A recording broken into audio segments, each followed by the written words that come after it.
We zijn vandaag in Kadir en Keer bij het Keerhoes. En schaakvereniging De Juiste Zet viert hier vandaag haar 30-jarig jubileum. En ter gelegenheid van dit jubileum hebben ze schaakgrootmeester Viktor Korchnoi uitgenodigd. En we gaan eens even een kijkje nemen. Het was nog even spannend, want meteen bij aankomst kreeg de 76-jarige Korchnoi last van zijn gebit. De organisatie vond een tandarts en zo kon Korchnoi ook een Kadir en Keer aanschuiven voor de simultaan. En net als in Noorbeek wachten ook in het Keerhoes 30 tegenstanders.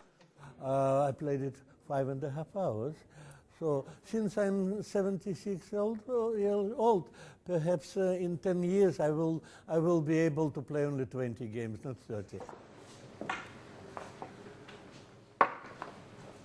Ik vind het geweldig. Ja, het is echt een legende. De matches met Karpov zijn bekend, de incidenten die er zijn. En op deze leeftijd nog zo vitaal zijn, ja, chapeau.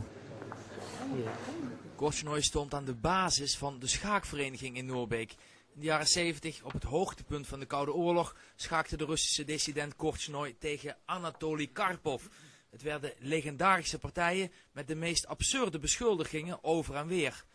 Karpov en Korchnoi verplaatsten het oorlogsfront naar het schaakbord. Dit is de trigger geweest, die matches zijn de trigger geweest om die club op te richten. En die club is De Juiste Zet geworden. En dat is nu 30 jaar later. I arrived to Holland some years ago, you say 30, about 30 years ago, and I applied for political asylum in the country, but the government granted me only the Verblijfsvergunning. Because of that, eventually I left the country, yeah, and got the political asylum in Switzerland.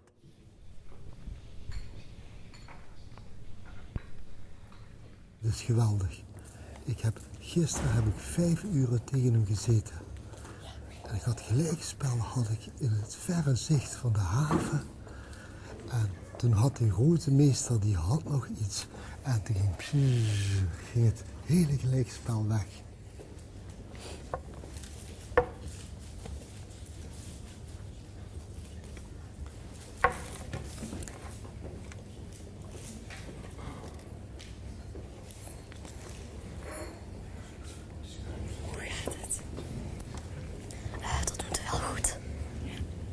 Wel.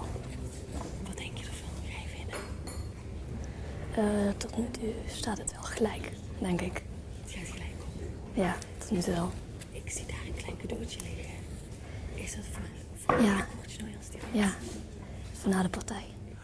I consider it to be my task to develop chess everywhere, including Holland, so that's why I'm here. Hij heeft tegen 30 mensen van onze club gespeeld. Hij heeft van 7 tot 12:30 gespeeld. Zo, die drive die is ontzettend groot. Hij zal ook niet zomaar iets verloren geven. Hij gaat er gewoon voor, dus dit is zijn leven. En zo verdiende Korchnoi ook tegen de jonge dames een cadeautje, wat overigens voor iedereen een geheim bleef. En hij gaat nog wel even door. I hope I will play chess well, up to my death. Yeah, so, well, about 10 years or longer, never mind.